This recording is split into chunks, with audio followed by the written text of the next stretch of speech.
welcome to our live session. This is now live. That obviously was a recording on the Saudi real estate and housing market. If I can ask my two guests to put their sound and vision on, that would be great. I'm very pleased to be able to welcome, as I said in the outro from the interview with His Excellency the Minister, two deputy ministers.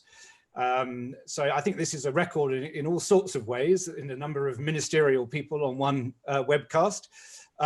Let me introduce, first of all, His Royal Highness, Prince Saud bin Talal, who is Deputy Minister for Residential Support. Your Royal Highness, good afternoon, welcome. Hello, Richard, good afternoon. I want to thank you for having me. And I want to thank my team on REDF for making things work. Thank you for giving us the chance to clear a lot of things on MOH strategy and execution plans.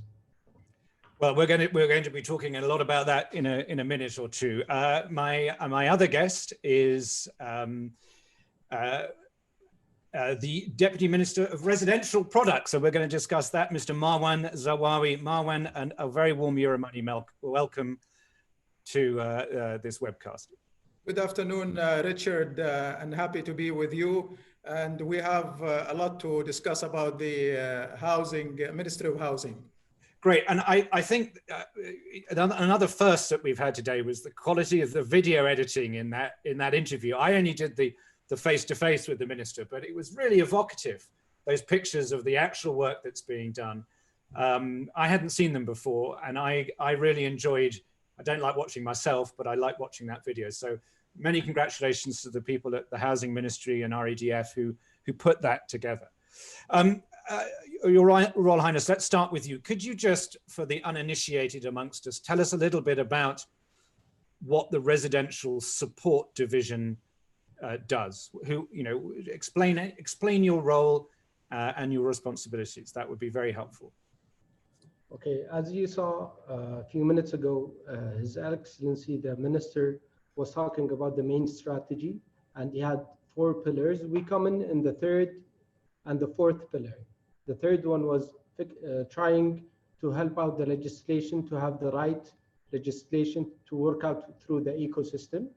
And the fourth pillar was the customer journey. We'd like to improve our customer experience and journey to a very high satisfaction rate. This is where the residential support comes. Plus, we are the first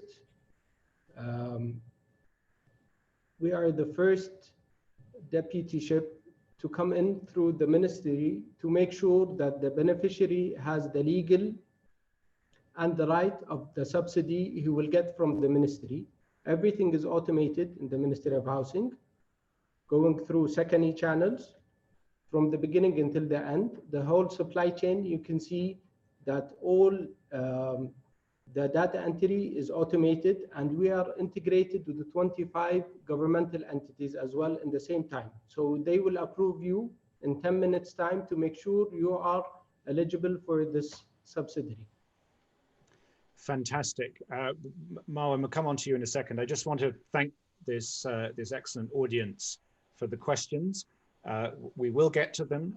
Some of them, I think, maybe not super relevant to this conversation, but more relevant to the conversation we'll be having next week. They're very specific on mortgages, but please do put your questions to us. We will get to them before the top of the hour, I very much hope. So Marwan, over to you. The same question for you. Residential products, what does it mean? What do you do? What are your priorities? Okay. We do a lot. This is to start with. Sure. The Residential Product Division, this is a newly established division in the Ministry of Housing. And our key role in this division is basically to enable the citizens to own their first homes by recommending the right housing products through clear, well-defined, and easy steps to follow. It's basically the first touch point with the citizen. The citizen applies for the government support through our division. We receive all the applications from the citizens. We analyze it and we give a quick feedback to the citizen whether he's eligible for the government support or not. This used to be a 6-month process. Now it is digital. It takes no time. In seconds, the citizen can know whether he's eligible to receive government support or not. So this is the first touch point with the citizen. Once we know the citizen is eligible, we take all the data in our database. We do some analysis. We do segmentation by age, by income, by bankability, by region, by the family, the number of family members, and then we recommend to the citizen the right product that fits his needs. And what are these sort of products? I mean, just, imagine don't imagine because I don't know, but tell me, I mean, are we talking about a physical unit? Are we talking about an ability to buy? What are the products and how do they differ for each sort of category or segment of citizens? Great questions. First of all, Ministry of Housing does not own products. We have to make it very clear. We rely on the private sector, okay? There are a variety of products that we recommend to the citizen based on his financial needs, based on his family needs. To give you an example, if the citizen is bankable and he can get a loan from the bank, let's say for ₦1 million, we could recommend for the citizen to buy an existing ready unit from the market. Mm-hmm. And we also could help him in locating some of these units through our application. So this is one example. Another example, through the segmentation process, if we know that the citizen owns a land plot, and we could recommend to him to build on his land plot, and we help him with the designs, and we help him with identifying the qualified contractor to build his house. A third example is if we know from the segmentation that the citizen can wait for, let's say, a couple of years to get his product. So we could recommend to him an off-plan product that he will get in 2 years' time. He will get it in a well-established community with amenities. A fourth option that we are working on, which is a new option that we came up with, is called Land Plus Loan. So we offer to the citizen a free land, and we enable him and help him to get a mortgage loan from the banks. And that land is on your books, as it were? I mean, that's land owned by the ministry? Yes, this land, that's the only asset that we have that we can give to the... Well, and your people, of course. Yes. Your people are your main asset. Absolutely. And your dedication to making sure every Saudi has a home. We'll come back to that. That's very interesting stuff. There's a lot there. We'll talk a bit about it in a minute or two. Prince Saud, in the conversation I had with the minister, we talked a lot about what has happened over the past 3 years. I mean, it all seems very sophisticated and very slick, but we have to remember that it was starting with, basically nothing 3 years ago. Could you tell us a little bit about your journey, as they call it, in the last 3 years in your area of the ministry? Yes, of course. I also believe you have a slide that you might put up. Well, thank you. There we go. Well, look at that. Talk us through this. There's a lot there. We started in the beginning of 2016. We did the assessment. After that, we saw the gaps and we started with the strategy. In 2017, we started with the execution with the first secondary program, and we started going through the operational gaps we had as well. And we started closing in on the gaps. If you see in the yellow, the first year we got 3,181 home loans, plus the beneficiaries we served was 65,000. So we needed to increase these numbers to get the target in the end of 2020. So we had to close in on the gaps very fast and use state-of-the-art tools to increase the numbers. In 2018, we completed the first phase of Second in One, and we started with the second program with a huge number as well. And we started going through. By the end of 2018, we increased the home loans from 3,000 to 48,000. The increase was a very high jump. The private sector and the financial institutions handled it very well. Plus, we served 236,000 beneficiaries. By the third year, we increased it more and more. We had a higher target, and we went to the end of 2019 with 191,000 home loans. So if you see the increase from 2017 until 2019, the end, it's a huge increase. The one in yellow, the boxes. This is all cumulative numbers. Plus, we had to re-strategize, revamp our strategy to make sure that the roadmap is working on the targets we had. We had huge numbers. We had state-of-the-art tools to work on these goals. Plus, we had more products coming in from Mr. Marwan and his team. So each time we had to bring them in the system again and start increasing our numbers to achieve the target we wanted in the beginning of 2020. Then we had the pandemic, but we're waiting for the results of Q3 and Q4 for this year. Hopefully, we will achieve the target we wanted from the beginning of the main strategy. Yes, thank you. Philippa, you can take the slide down now. My understanding, I saw some numbers that came out very recently that the new mortgage applications or new mortgages granted up to the end of August exceeded those that were granted last year, even in the face of a pandemic. Is that right? True. That's a big achievement. Let's not underestimate that. The surprise will come soon. In the end of the year, the numbers will be very, very good, hopefully. And Mr. Marwan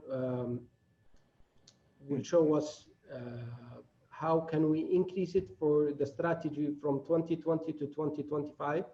We will start the main strategy with the new numbers as well. Yeah, and I imagine in the spirit of all targets that are ever given, they'll be much bigger than the last ones.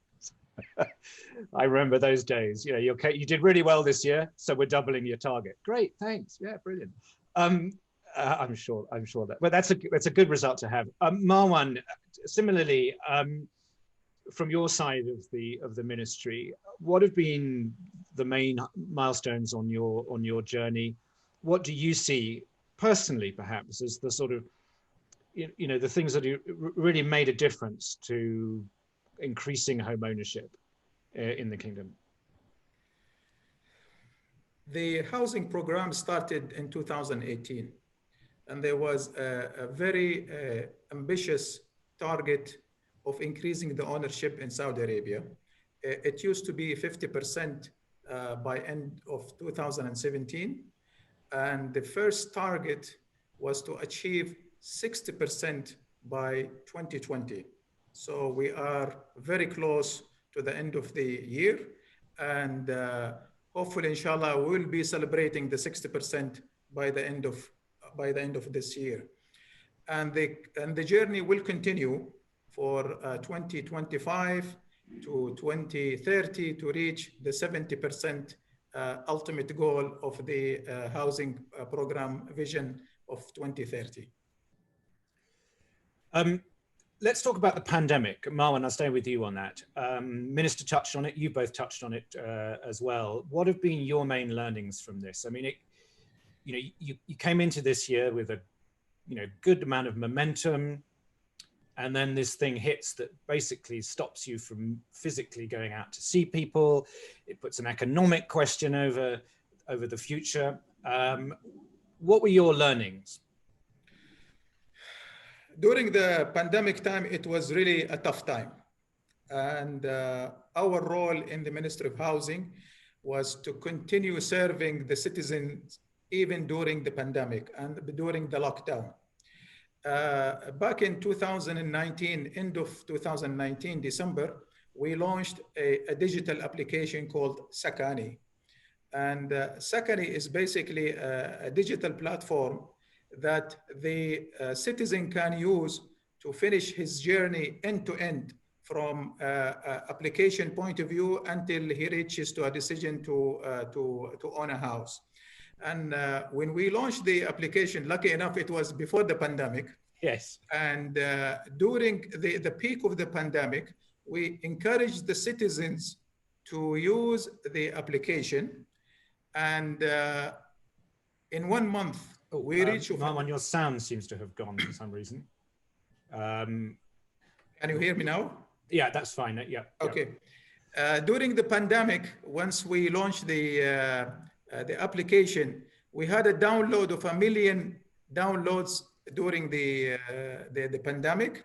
The citizens, they used the application, and it was a seamless journey for them during the pandemic. And it was like business as usual. And the citizens, they really appreciated having a digital platform that helped them during the pandemic. Same question for you, Prince Saud. I mean, what was your experience of the lockdown, the pandemic? You know, the ministry, I imagine, is busier than ever. I mean, certainly the numbers look like the demand for what you do has not reduced, but the ability to supply it has been perhaps constrained by the terrible events of this year. Yes, the truth is we never stopped working. His Excellency gave us support to move all the works back on the main channels. We started working with the call center. We started working with the omni channels. We served more than 25,000 the first month, and we tried to focus on the quality of the service we had and the satisfaction, and focused on the appeals we had. We had a lot of appeals going through the system and the automation. So we had to make sure everything was working on the same level. Okay, I have a few more questions, and we agreed to do a few more, but what I would like to do, because we've got some really excellent questions from our audience, and so I'd like to try and put a few to you. I'm not sure which of you is the right person to answer, so or if you want to answer. Some of these questions are for next week. One's written in Arabic, which I can't read, so I'm sorry, whoever asked that question, I'm not going to answer it, but if you want to write it in English, I will. A couple of questions on VAT. Is that something either of you can talk about? There's talk the questioner says there's been talks about waiving VAT for first-time buyers, that sort of thing. What's the VAT situation in housing in the kingdom? Either of you able to answer that? It's a business as usual. We're still giving, we are waiving the VAT. Nothing has happened. Completely, no VAT. Right. Okay. Of course, there is a limit of the price of the unit, which is 850,000 riyal. We can still give the VAT. So for the lower priced or more affordable, that's the word I'm looking for. Yes. There are no such things as cheap homes. There are only affordable ones. Then the VAT is waived. Right. Is there any plan to provide services to single Saudi citizens as opposed to families? Currently, our priority is to serve the families, but this is under consideration. Yeah, I mean, I think that is quite an obvious thing, but best to get the families housed before the individuals. Okay. I'm just trying to read. Repurposing of assets. Do you have a strategic plan? Is it possible for a Saudi citizen to change the use of an asset, a residential asset, repurposed later on to another type? I wonder what, commercial, I guess. Does the ministry support that? Are they tied to, if it's a home, it has to stay a home, I imagine? Or is that for the municipalities rather than the ministry? More of the municipality role. Excellent. Okay. We'll leave some, we'll come back to some of that. Oh, yes, this was the perennial question. we first did a housing finance conference in Saudi Arabia in 2007. So just before the mortgage law was introduced, but it hadn't really taken off at all. The issue about repayment, is that, where does the ministry sit in this process of foreclosure, or if there's difficulties for one of the beneficiaries of your programs to repay the loans? Okay, part of the housing program pillars is to put all the regulations and laws that will facilitate and enable the citizen to own his home and make the journey easy. And if anything goes wrong, there are regulations and laws that support a particular action. For example, is the default. Now we are working in establishing a company that will repossess the asset and resell it into the market. And what happens to the people? Do they get rehoused in somewhere else, or is it up to them? It's both ends. It's right. the supply and demand. It's the interest of the banks and also the interest of the owner of the house, and we have to have a very clear, fair treatment to both sides of the equation. I imagine that default rates are pretty low, though. Absolutely. People, as I say, they're not buying 6 houses with 95% leverage. I mean, I can't think of a place they did that, like. But you know what I mean. We're still talking about the first home buyer. Yeah. And it's that first home family, biggest asset, huge incentive to pay attention to it. Not a second home. Even though the minister's keen that we all buy second homes on the Red Sea, that's going to. I don't currently the default rate is less than 1%. Yeah, so this is very low. Yeah, which is incredible. Prince Saud, let's bring it to you and talk about the private sector. The minister talked about this a bit. What's your role in encouraging the Saudi private sector? Because at the end of the day, the real economic benefits are going to come from a vibrant private sector, as opposed to government subsidized programs, which have a role but need to be phased out over time. The ministry from 2016, when it took the approach and the main strategy not to go into operations, we had to make sure that our business model, the PPP model, private-public partnership, was made right. We're supposed to enable all governmental entities to support this land, the one we're doing the partnership upon it. So we made sure that whenever we're given a land to do a residential community, that the quality life is there, all the services is worked upon in the same area. Plus, we look for the right real estate development companies, big and small. We always look to improve our building technology at the same time because of the environment. And in the end conclusion, we need everything to grow organically. We don't want to make cities without people. We work organically in a stream of growth that we forecast every year in our main strategy. Okay, God, I've got so many questions here. I don't know what to do with them. Adil asked the same question again about VAT. Are you going to increase the VAT threshold, or is it on hold at the 850 at the moment? It's on hold for the 850. Yeah. So he can't have his 950,000 Riyal condo without paying VAT. I think that answers that question. Right, a lot of these are mortgage related, which we'll address next week. There's someone here from an affordable housing developer who uses prefab systems, and I'm interested in participating in your program. Who should I contact? Now, we don't need the specifics on that.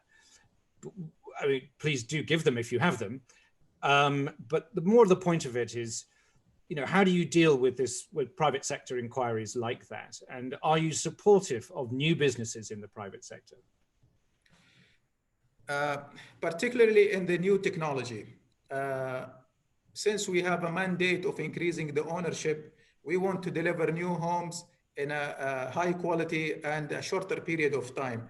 So any technology that will fulfill these requirements are very much welcomed, and Ministry of Housing can work and support and incentivize the technology that can help in the supply side. Talking about technology, Prince Saud, I know that technology is one of your areas. How have you used technology? Again, I think you might have a slide which we can show. I have a beautiful slide for that as well. You have a beautiful slide, even more beautiful than the other one. Oh. Please talk us through this. If you see the branches visits, we're trying to push all the beneficiaries now to use our e-channels through, but until now we're getting until the end of the third quarter of 2020, we got 383,000 visits in the branches. We had 124,000 digital requests, which was talking about it, Mr. Marwan, on the second. On the customer service overall, we served over 2 million people. We resolved 144,000 appeals. Plus the social media, we had an interaction of 500,000. And we had initiatives that worked in parallel with our strategy, which was the customer experience of transformation in the programs. We had the voice of customer program. We had the e-learning platform. We had WhatsApp business, and we had the omni channels. In the end, if you see the conclusion, we had 482,000 contracts signed. We had the satisfaction level of 92%, plus we had the quality service of 94%. This is a very high number, which we are very proud to announce it. Me, my team, and my colleagues in the organization, we all did this. We all work to have the same goal and achieve the best numbers we can. It's a remarkable number, 94%.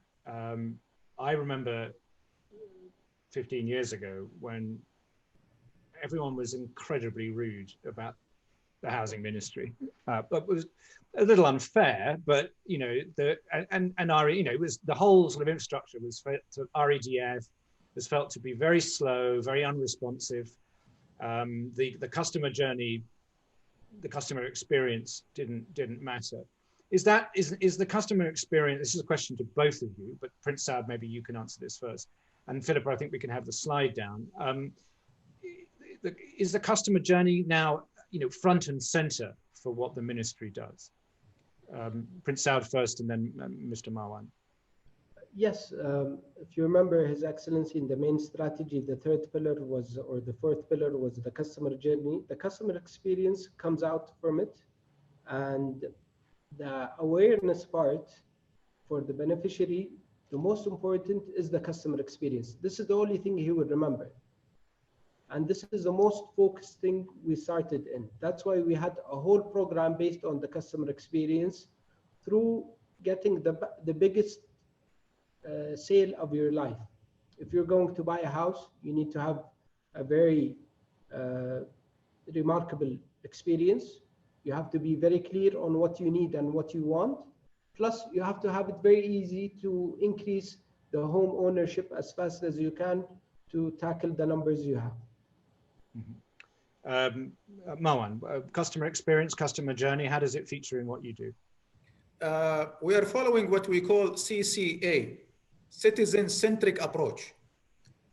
Now the citizen is on the core function for us, and we are here to help the citizen. We are making his journey to own the house a smooth, easy to understand, simple steps, and we strive to serve the citizens to our best level of activity that we can help them. And is it a KPI for you? I mean, it's that important? It's embedded in the management of the ministry. Yes. Now we have a satisfaction rate in our KPI. Yeah. I wish we had those. I mean, in our government here in the country, because it's not very safe. Anyway, never mind about that. No politics here. So there's a question from Hansa Mzivat about Sakani, which I think is quite interesting. Does Sakani identify the nature of the obstacle to mortgage eligibility? So essentially, if you get turned down by any of these programs, does it tell you why and how you might be able to, change in order to qualify? Great question. When you apply to get the help from the government or the support from the government, you apply through a system, and the system automatically check the eligibility of the citizen, and we get the result. But the citizen has the right to object for that result. If the result is negative, and we have a policy to receive the objection and understand the rationale for the objection from the citizen, and we can revisit the eligibility again if the citizen has a valid reason for not accepting the eligibility. That's very helpful. Another question, which again I'm not sure which one of you, but you can probably both answer this. I'll read what he says and then I'll sort of rephrase it as a specific question. So it's Abdul Karim Al Nuhaya who says, are we going to see new communities with new designs of a complete ecosystem which will improve our lifestyle, having trees, walkways, new designs for houses which have open spaces? Now, you can answer that question directly, but what I want to try and get at is the role that the ministry plays in the development, not just of housing, but of communities. How do you go about that? What's the relationship with the municipalities, with the developers, all of that? Marwan, as His Excellency mentioned, now we are dealing with about 70 real estate developers. And our key mandate is not just to offer houses, but to offer lifestyles and community, and all the amenities support the community. So that's the mandate now for all the projects that we are working on as an off plan. And there are clear plans when these units are ready to be handed over to the citizens. The community is available and the amenities are also available, so we can provide a lifestyle to the citizens, not only bricks and a housing unit. Thank you. That was an interesting question, interesting response. I think it's a really important part. The film that was shown touched on that. There was a bit of that feeling that it wasn't just a building, it was a place in which you and your family could live. I just, on a general note to all of our questioners, those of you who are asking specifically about mortgages and the bankability and all of that, we will answer those questions on Tuesday at 12 noon with Fabrice, with Mana Kamus from Samba and Tariq Al-Musharraf from REDF. Whole hour on mortgages, only on mortgages. I have your questions written down here. I will ask them. If you don't attend, you can register. You'll receive something after this. Bit of a commercial, but I'm not ignoring your questions.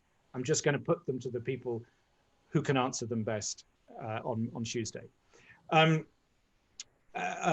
Saud, Euromoney, as you know, is an international company. We always think about how our partners in Saudi relate to internationally. I know that international is one of your remits. Who do you work with internationally? What benefits do those partnerships bring you? The International Cooperation Department has a main target to bring in the best practices in the world. The last 4 years, we signed over 18 MOUs with 18 different countries. We started with 5 executive programs. We see the best practice, we have a benchmark, we tackle it, we bring it in Saudi, either with the private sector or an international organization, or the best practice of the country itself. We were a bit surprised with the numbers we got, but in the end, we looked on a specific details that was in the main strategy of MOH Saudi, and we started the executive program to have the best building technology, best legislation, best practices, plus any added value, any tools or programs that will add value to the organization. We always attempt to bring it to the Kingdom of Saudi Arabia. Thank you. Right, so we're going to end up soon because we've gone over the hour. We've got a few more minutes left, but I wanted to use one of the questions that have been asked by our audience by Khaled Al-Saud. I think you said how you pronounce it, Khaled. I'm sorry if I'm mispronouncing your family name. Khaled says, well, there's two questions here, really. There's also Ghassan Amoudi's question, but he said he's noticed that the monthly subsidy, this is Khaled, is decreased from around 1 billion to 500 million. How can that be given the number of mortgages increasing? Now, the question I have to interpret it is longer term, you know, is it planned, I think from the thing, to phase out subsidies, or do you view them as having, you know, a vital role for the next decade, if not longer? Okay, now the housing program is about to end by, the first phase of the program is going to end by 2020. And the subsidies and all the programs designed were designed to serve the first 3 years of the program. Right. Now we are moving into a new stage of the program for the coming 5 years, from 21 to 25. And we are studying and reviewing key learnings of all the initiatives that we introduced. And for the coming period, maybe we'll come with more enhanced, upgraded initiatives that will help us to achieve our target in the coming 5 years. What is the target? I mean, Ghassan also asked about the target for home ownership. Is 60% by the end of this year, which inshallah you will reach, or will be very, very close. The target for the next 5 years is 65%. Is that correct? It's a journey to the 70%. So we have from 2020 to 2030, 10 points to achieve in the coming 10 years.